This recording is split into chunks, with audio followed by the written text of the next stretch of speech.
नमस्कार, ये आकाशवाणी पटना है। अब आप अभिषेक दास से प्रादेशिक समाचार सुनिए। पहले मुख्य समाचार। आत्मनिर्भर भारत अभियान के तहत प्रवासी मजदूरों, फेरी लगाने वालों, जनजातीय लोगों, छोटे व्यापारियों और किसानों के अलावा स्वरोजगार में लगे लोगों के लिए 9 महत्वपूर्ण कदमों की घोषणा। केंद्रीय वित्त मंत्री निर्मला सीतारमण ने कहा, जिन प्रवासी मजदूरों के पास राशन कार्ड नहीं है, उन्हें 5 किलोग्राम गेहूं या चावल और 1 किलोग्राम चना प्रति व्यक्ति दिया जाएगा।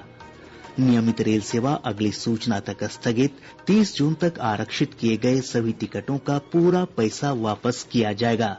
और प्रदेश में कोविड-19 संक्रमित लोगों की संख्या बढ़कर 970 हुई। 411 मरीज हो चुके हैं स्वस्थ। अब समाचार विस्तार से। केंद्रीय वित्त मंत्री निर्मला सीतारमण ने आज प्रधानमंत्री द्वारा घोषित आत्मनिर्भर भारत अभियान के तहत 20 लाख करोड़ रुपए के आर्थिक पैकेज के सिलसिले में 9 महत्वपूर्ण कदमों की घोषणा की।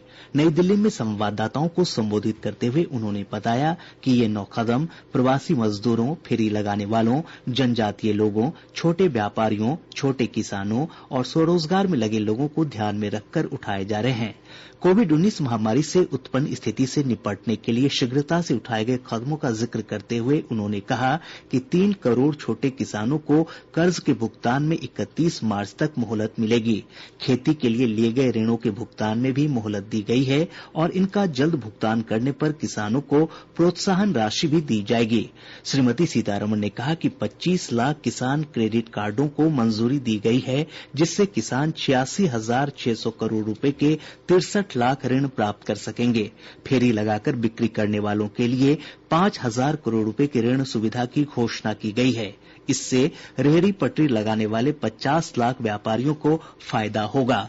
वित्त मंत्री ने बताया कि जनजातीय लोगों को वृक्षारोपण परियोजनाओं के लिए रोजगार दिलाने के लिए 6,000 करोड़ रुपए का प्रस्ताव किया गया है, जिसका कार्य शुरू हो चुका है। सरकार ने ग्रामीण अवसंरचना विकास निधि RIDF के तहत भी रियायतों की घोषणा की है। इसके अलावा राष्ट्रीय कृषि और ग्रामीण विकास बैंक नाबार्ड के माध्यम से पुनर्वित्त सुविधा की व्यवस्था की गई है। सरकार ने उन प्रवासी मजदूरों को 5 किलोग्राम गेहूं या चावल और 1 किलोग्राम चना प्रति व्यक्ति देने की घोषणा की है, जिनके पास राशन कार्ड नहीं है।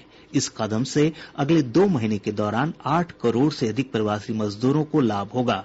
वित्त मंत्री ने एक राष्ट्र एक राशन कार्ड की योजना का उल्लेख करते हुए कहा कि इससे सभी प्रवासी मजदूरों को फायदा होगा। इस योजना से 67 करोड़ लोगों को लाभ होगा और वे देश में कहीं भी किसी भी राशन की सरकारी दुकान से अनाज ले सकेंगे। प्रवासी मजदूरों और शहरी गरीबों के लिए सरकार ने किफायती किराया आवास योजना की घोषणा की।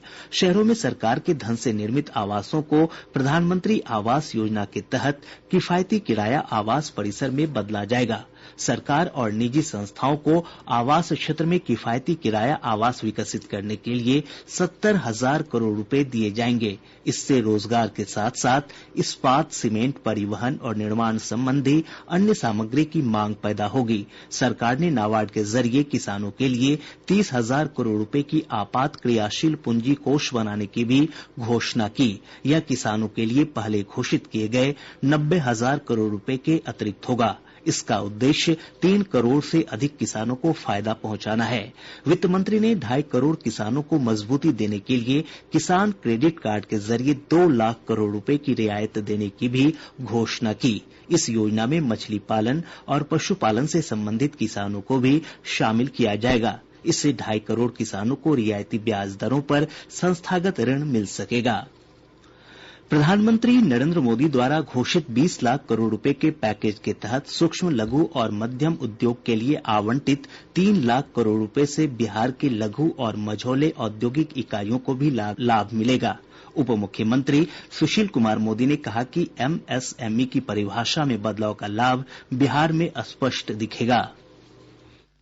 बिहार में जो अधिकांश उद्योग हैं या जो सर्विस सेक्टर में लोग जो काम कर रहे हैं वो MSME में ही आते हैं और आज उसकी परिभाषा को बदलकर 1 करोड़ से 20 करोड़ तक जो इन्वेस्ट करेगा और जो टर्नओवर 5 करोड़ से लेकर 100 करोड़ तक का जो टर्नओवर होगा वो सारे के सारे उद्योग या सर्विस सेक्टर वो MSME की परिभाषा में आएगा। तो उसका परिणाम ये होगा कि बिहार के 90% से ज्यादा जो सर्विस सेक्टर है या जो मैन्युफैक्चरिंग है वो एमएसएमई की परिभाषा में आ जाएगा।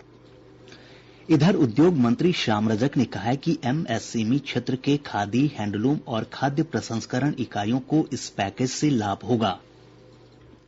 बिहार में आप देखते हैं कि जो बुनकर वो जो सामग्री बनाते हैं, बड़े गरीब, हम लोगों ने उसको डेवलप किया और खादी मॉल बनाया है। और उसी तरह से एमएसएमई में हमारा फूड प्रोसेसिंग के काफी 500 से ज्यादा हमारा अभी काम कर रहा है इस लॉकडाउन के पीरियड में भी। और उसी तरह से हमारा शिल्पकारी का इंडस्ट्री भी है। श्री रजक ने कहा कि बाहर से लौटे कामगारों के कौशल सर्वे से राज्य में निवेश आकर्षित करने में मदद मिलेगी।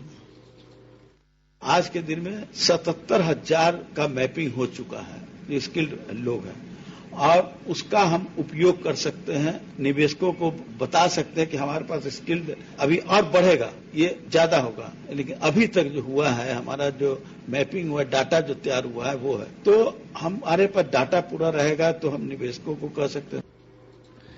हिंदी फिल्मों के जाने माने अभिनेता पंकज त्रिपाठी को राज्य सरकार ने खादी के प्रचार प्रसार के लिए ब्रांड एम्बेसडर बनाया है। उद्योग मंत्री श्याम रजक ने बताया कि अभिनेता ने इसके लिए अपनी सहमति दे दी है। उन्होंने कहा कि इससे बिहार में खादी को लोकप्रिय बनाने में मदद मिलेगी, साथ ही बिहार की अर्थव्यवस्था में खादी उत्पादों का योगदान बढ़ेगा। प्रदेश में मनरेगा के तहत 2 करोड़ दिवस रोजगार का सृजन किया गया है। सूचना और जनसंपर्क विभाग के सचिव अनुपम कुमार ने बताया कि मनरेगा से विभिन्न योजनाओं को जोड़कर जॉब कार्ड धारियों को रोजगार उपलब्ध कराया जा रहा है। उन्होंने बताया कि क्वारंटीन सेंटर में लोगों के जॉब कार्ड बनवाए जा रहे हैं ताकि उन्हें रोजगार दिया जा सके। प्रादेशिक समाचार आप आकाशवाणी पटना से सुन रहे हैं। प्रदेश में कोविड-19 संक्रमितों की संख्या बढ़कर 970 हो गई है। स्वास्थ्य विभाग द्वारा जारी बुलेटिन के अनुसार अब तक सबसे अधिक 122 मामले मुंगेर से सामने आए हैं। पटना से 98, रोहतास से 74, नालंदा से 63, बक्सर से 59, बेगूसराय से 46 और सीवान से 38 लोग पॉजिटिव पाए गए हैं। वहीं खगड़िया से 35, भागलपुर से 34, कैमूर से 33, मधुबनी से 31, भोजपुर से 28 तथा पश्चिम चंपारण से 25 मामले सामने आए हैं। अब तक 411 लोग संक्रमण मुक्त हो चुके हैं, जबकि 7 लोगों की मौत हुई है। प्रदेश में अब तक 407 प्रवासी कोरोना संक्रमित पाए गए हैं। स्वास्थ्य विभाग के प्रधान सचिव संजय कुमार ने बताया कि इनमें से सबसे अधिक दिल्ली से लौटे 141 लोग संक्रमित पाए गए हैं। वहीं गुजरात से लौटे 97, महाराष्ट्र से 66, पश्चिम बंगाल से 22, हरियाणा से 17 और उत्तर प्रदेश से लौटे 13 लोग पॉजिटिव मिले हैं। इधर देश भर में कोविड-19 संक्रमित लोगों की संख्या बढ़कर 78,003 हो गई है। 26,235 मरीज ठीक हो चुके हैं। स्वस्थ होने वालों की दर 33.63% हो गई है। संक्रमण से मरने वालों की संख्या 2,549 हो गई है। नई दिल्ली स्थित गोविंद बल्लभ पंत अस्पताल के डॉक्टर संजय पांडे ने कहा है कि सांस लेने में तकलीफ, छींक, खांसी और कफ कोरोना संक्रमण के प्रमुख लक्षण हैं। कोरोना का संक्रमण हो भी जाता है तो पास के जो भी अस्पताल है वहां मिले, अपनी जांच कराएं और जांच कराने पे अगर कोरोना आता भी है तो उसमें कोई पैनिक और बहुत ज्यादा घबराने की बात नहीं है। हाँ, अगर आपकी उम्र 60 से ज्यादा है या आपको पहले से हाइपरटेंशन, डायबिटीज या कोई और कोमॉर्बिड कंडीशन है तो आपको थोड़ा सा सतर्क रहने की जरूरत है। रेल मंत्रालय ने कहा कि भारतीय रेल की नियमित मेल, एक्सप्रेस, पैसेंजर और उपनगरीय रेल सेवाएं अगली सूचना तक स्थगित रहेंगी। इन गाड़ियों में 30 जून तक आरक्षित किए गए सभी टिकटों के पूरे पैसे यात्रियों को वापस कर दिए जाएंगे। मंत्रालय ने कहा है कि 12 मई से शुरू की गई विशेष श्रमिक रेलगाड़ियां और विशेष यात्री रेलगाड़ियां जारी रहेंगी। रेलवे ने कोरोना के कारण यात्रा न कर पाने वाले यात्रियों को टिकट के पूरे पैसे वापस करने का भी निर्देश दिया है। रेलगाड़ी में चढ़ते समय यदि किसी भी यात्री में कोरोना के लक्षण पाए गए तो उसे गाड़ी में नहीं चढ़ने दिया जाएगा और उसे टिकट के पूरे पैसे वापस कर दिए जाएंगे। इस बारे में गाड़ी के टीटीई आवश्यक प्रमाण पत्र जारी करेंगे। इस प्रमाण पत्र का उल्लेख करते हुए 10 दिनों के अंदर टिकट के पैसों की वापसी के लिए ऑनलाइन आवेदन करना होगा। बिहार में श्रमिक स्पेशल ट्रेन से प्रवासी कामगारों के घर लौटने का सिलसिला जारी है। अब तक लगभग 2.5 लाख लोग 185 ट्रेनों के माध्यम से राज्य के विभिन्न हिस्सों में पहुंचे हैं। आज 34 ट्रेनों से 50,910 यात्री आए हैं। परिवहन विभाग के सचिव संजय कुमार अग्रवाल ने बताया कि कल 32 ट्रेन देश के विभिन्न हिस्सों से राज्य के विभिन्न स्टेशनों पर पहुंचेगी, जिससे 46,795 यात्री आएंगे। उन्होंने बताया कि दूसरे राज्यों से लौटे 65,000 मजदूरों को अब तक गोपालगंज और कैमूर से 22,000 बसों के माध्यम से अपने गृह जिला भेजा गया है। केंद्रीय मानव संसाधन विकास मंत्री रमेश पोखरियाल निशंक ने कहा है कि केंद्रीय माध्यमिक शिक्षा बोर्ड सीबीएसई द्वारा शुरू की गई उत्तर पुस्तिकाओं की जांच प्रक्रिया 50 दिन में पूरी कर ली जाएगी। आज अध्यापकों के साथ वीडियो कॉन्फ्रेंसिंग के जरिए बातचीत में उन्होंने कहा कि मूल्यांकन प्रक्रिया पूरी होने के तत्काल बाद परिणाम घोषित कर दिए जाएंगे। श्री पोखरियाल ने कहा कि सीबीएसई की लंबित 10वीं और 12वीं की परीक्षा 1 से 15 जुलाई के बीच करा ली जाएगी। एक सवाल के जवाब में केंद्रीय मंत्री ने बताया कि स्थिति सामान्य होने के बाद ही विद्यालयों को खोलने की अनुमति दी जाएगी। लॉकडाउन के दौरान सरकार की विभिन्न कल्याणकारी योजनाओं से आम लोगों में काफी खुशी है। कुछ लाभार्थियों ने आकाशवाणी से बातचीत में कहा कि इससे उनका जीवन आसान हुआ है। मेरा नाम विष्णुदेव पांडे है। हम घोषतामक गांव के निवासी हैं, जो नवादा जिला के अंतर्गत पड़ता है। हम बहुत छोटे किसान हैं। हम लोग को माननीय प्रधानमंत्री जी के द्वारा जो 2,000 रुपए का राशि मिला, हम लोग के लिए बहुत बड़ा उपयोगी साबित हुआ। मेरा नाम आरती कुमारी है। समस्तीपुर न्यू कॉलोनी धर्मपुर के रहने वाले हैं और मेरा परिवार को फ्री अनाज मिला है, इसीलिए मोदी जी को धन्यवाद। विनोद कुमार, विलेज हथियामा, जिला शेखपुरा, प्रवासी हूँ। मुझे लॉकडाउन में 7 आदमी का गल्ला मिला और रुपया भी मिला। लॉकडाउन में मुझे कोई दिक्कत नहीं है, इसलिए प्रधानमंत्री नरेंद्र मोदी जी को धन्यवाद देना चाहता हूँ। लॉकडाउन में छूट मिलने से पेट्रोलियम उत्पादों की बढ़ती मांग के मद्देनजर बरौनी रिफाइनरी की कई इकाइयों में काम फिर से शुरू हो गया है। संचार प्रबंधक अंकिता श्रीवास्तव ने बताया कि पिछले दिनों एलपीजी की बढ़ती मांग को पूरा करने के लिए भी अन्य पेट्रोलियम उत्पादों का उत्पादन कम किया गया था।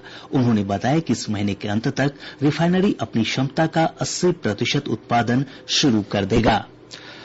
उत्तर प्रदेश के मुजफ्फरनगर में हुए सड़क हादसे में गोपालगंज जिले के 6 लोगों की मौत हो गई, जबकि 4 अन्य गंभीर रूप से घायल हो गए। प्राप्त जानकारी के अनुसार देर रात जिले के घलौली चेक पोस्ट के पास पैदल चल रहे लोगों के एक तेज रफ्तार बस की चपेट में आने से ये हादसा हुआ। घायलों में से 2 को बेहतर इलाज के लिए मेरठ भेजा गया है। ये सभी पंजाब से गोपालगंज के लिए पैदल आ रहे थे। मुख्यमंत्री नीतीश कुमार ने इस घटना पर दुःख व्यक्त करते हुए मृतकों के परिजनों के प्रति गहरी संवेदना व्यक्त की है। वहीं दिल्ली से कटिहार लौट रहे एक श्रमिक की गोपालगंज जिले के सिधवलिया के पास सड़क दुर्घटना में मौत हो गई। इधर समस्तीपुर जिले के उजियारपुर थाना क्षेत्र में राष्ट्रीय उच्च पथ संख्या 28 पर आज सुबह बस और ट्रक के बीच हुई टक्कर में 3 लोगों की मौत हो गई तथा 12 अन्य घायल हो गए। उजियारपुर के प्रखंड विकास पदाधिकारी विजय कुमार ने बताया कि स्पेशल ट्रेन से प्रवासी मजदूर मुंबई से मुजफ्फरपुर पहुंचे थे। इन्हें बस से कटिहार स्थित क्वारंटीन सेंटर ले जाया जा रहा था। और अब जानते हैं मौसम का हाल। प्रदेश के कई हिस्सों में तेज आंधी के साथ बारिश हुई है। सारण, सिवान, रोहतास, पटना, वैशाली, जमुई और मुजफ्फरपुर जिले के कुछ हिस्सों में हल्की से मध्यम बारिश दर्ज की गई। छपरा में तेज आंधी की वजह से एक दीवार के गिर जाने से 2 साल की एक बच्चे की मौत हो गई, जबकि 7 अन्य घायल हो गए। और अब अंत में मुख्य समाचार एक बार फिर। आत्मनिर्भर भारत अभियान के तहत प्रवासी मजदूरों, फेरी लगाने वालों, जनजातीय लोगों, छोटे व्यापारियों और किसानों के अलावा स्वरोजगार में लगे लोगों के लिए 9 महत्वपूर्ण कदमों की घोषणा। केंद्रीय वित्त मंत्री निर्मला सीतारमण ने कहा, जिन प्रवासी मजदूरों के पास राशन कार्ड नहीं है, उन्हें 5 किलोग्राम गेहूं या चावल और 1 किलोग्राम चना प्रति व्यक्ति दिया जाएगा। नियमित रेल सेवा अगली सूचना तक स्थगित। 30 जून तक आरक्षित किए गए सभी टिकटों का पूरा पैसा वापस किया जाएगा। और प्रदेश में कोविड-19 संक्रमित लोगों की संख्या बढ़कर 970 हुई, 411 मरीज हो चुके हैं स्वस्थ। इसके साथ ही आकाशवाणी पटना से प्रसारित प्रादेशिक समाचार का ये अंक समाप्त हुआ। घर में रहिए, सुरक्षित रहिए और सुनते रहिए आकाशवाणी।